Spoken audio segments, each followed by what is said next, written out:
गुरु बलवान उसका चेला भी पहलवान होता है महाराज। गुरु बलवान तो चेला भी पहलवान। तो आमी जानी तुम्हार प्रति गुरु कृपा आछे।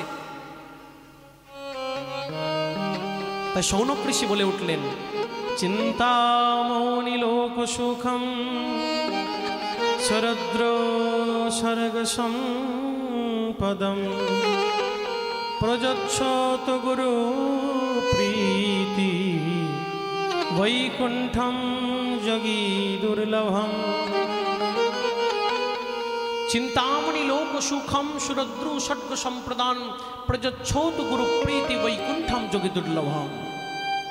देखो আপনি যদি চিন্তামণি পেয়ে যান, চিন্তামণি আপনাকে লৌকিক সুখ দিতে পারে। চিন্তামণি নিয়ে আপনি যা চিন্তা করবেন তাই পাবেন। কিন্তু এই চিন্তামণির ক্ষমতা নেই আপনাকে স্বর্গীয় সুখ দিতে পারে। স্বর্গীয় সুখ দিতে পারে কি? কল্পবৃক্ষ। এই কল্পবৃক্ষ আপনাকে স্বর্গীয় সুখ দিতে পারে। চিন্তামণি লোক সুখম সুরদ্রু স্বর্গ সম্প্রদাম। কিন্তু এই কল্পবৃক্ষের মধ্যেও আর জগতের চিন্তামণির মধ্যেও এহেন সুখ নেই যে আপনাকে বৈকুণ্ঠের সুখ দিতে পারে। সেই সুখটা কে দিতে পারে? গুরুদেব। তাই প্রযচ্ছতি গুরু প্রীতি বৈকুণ্ঠম যোগী দুর্লভম। গুরুদেব যদি একবার সন্তুষ্ট হয়ে যায়, তিনি আপনাকে যোগীদের পরম আরাধ্য তত্ত্ব বৈকুণ্ঠ পর্যন্ত প্রদান করতে পারে। এতখানি সামর্থ্য আছে গুরুদেব মধ্যে। গুরুদেব কোনো সাধারণ ব্যক্তিত্ব সম্পন্ন নন। গুরুদেব আমার আপনার মতো মানুষ নন।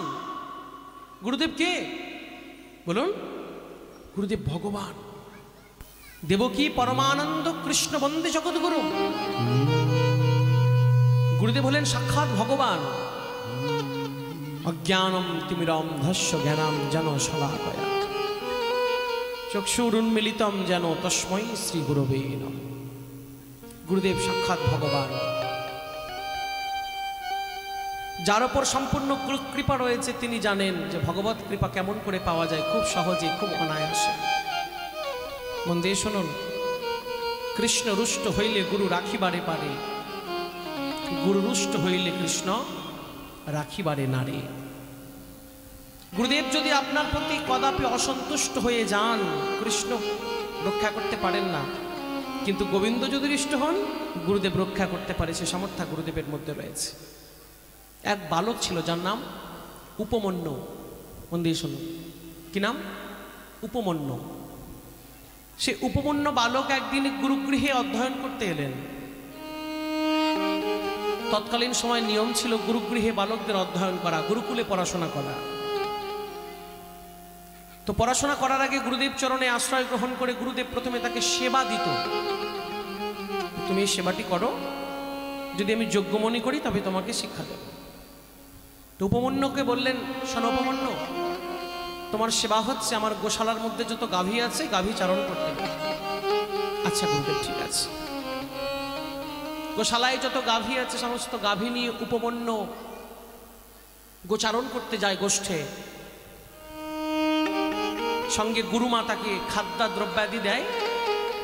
গোচারণ করতে করতে সে খাদ্য দ্রব্যাদি ভোজন করে। দিনের পর দিন গুরুদেব যে সেবা দিয়েছে সেই সেবার মধ্যে মনোনিবেশ করে একনিষ্ঠভাবে গুরু আজ্ঞা পালন করছে উপমন্যু। বছরের পর বছর অতিক্রম হয়ে গেল, গুরু কৃপা হচ্ছে না। কোনোদিন উপমন্যু জিজ্ঞেসও করলেন না যে আপনার গুরুগৃহে যে আমি বিদ্যা গ্রহণ করতে এসেছি, আপনি আমাকে গরু চড়াতে লাগেন। আমরা হলে কি করতাম? তোমার কাছে শিখতে এসেছি না গরু চড়াতে এসেছি? তোমার মতো গুরু মেহেরবান।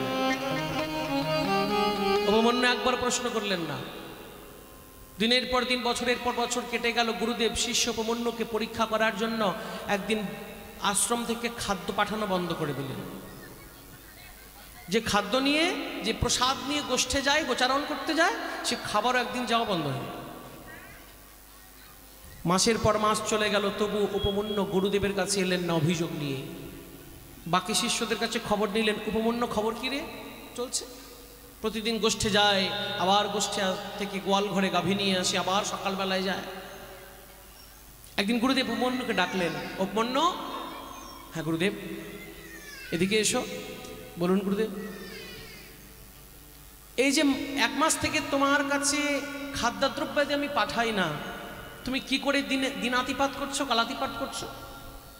বলে গুরুদেব, বনের মধ্যে যে ফলবৃক্ষ আছে সে বৃক্ষ থেকে আমি ফল নিয়ে ভোজন করি।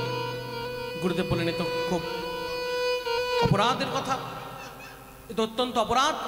কারণ বৃক্ষ থেকে তুমি ফল চুরি করো, গুরুদেবকে অর্পণ না করে তুমি সেই প্রসাদ গ্রহণ করো, তোমার চুরি করা হয়, চর্যবৃত্তি হয়। কাল থেকে তোমার ফল চয়ন করা বন্ধ। আচ্ছা গুরুদেব, ঠিক আছে। ফল খেয়ে দিনাতিপাত করতেন, গুরুদেব সেটাও বন্ধ করে দিলেন। পরের দিন গাভী চড়াতে যায়, আবার কয়েকদিন কেটে গেল। আবার একদিন গুরুদেব উপমন্যুকে ডাকলেন। উপমন্য, হ্যাঁ গুরুদেব, তা তুমি যে গোচারণ করতে গিয়ে ফল চয়ন করে ভোজন করতে, আমি যে তোমার ফল চয়ন করা বারণ করেছিলাম যে গুরুদেবকে নিবেদন না করে কিছু ভোজন করা যায় না, তো তুমি কেমন করে দিনাতিপাত করছো? গুরুদেব, গাভী চড়াতে যাই তো বনের মধ্যে, গাভীর দুগ্ধ পান করি, গাভীকে দহন করে দুগ্ধ পান করে দিনাতিপাত করি। বলে, এ তো অত্যন্ত পাপের কথা। তুমি গরু চড়াতে গিয়ে গাভী দুগ্ধ দহন করে পান করে নাও, তোমার জন্য হয়তো বেচারা বাছুরটা অভুক্ত থেকে যায়। আজ থেকে তোমার গাভী দহন করে দুগ্ধ পান করা বন্ধ। আচ্ছা গুরুদেব, ঠিক আছে। কয়েকদিন কেটে গেল, গুরুদেব আবার ডাকলেন উপমন্য। উপমন্য, হ্যাঁ গুরুদেব, তুমি তো এখন দুগ্ধ পান করছো না? তো বলে, না গুরুদেব, করছি না। তাহলে কি করে দিন কাটছে? বলে, বাছুর যে দুগ্ধ পান করে, দুগ্ধ পান করার পরে বাছুরের মুখের মধ্যে যে ফেনারাশি, বাছুরের মুখের মধ্যে যে ফেনারাশি, এই ফেনারাশি ভোজন করি আমি আমার দিনাতিপাত করি। বলে, তো অত্যন্ত অপরাধের কথা।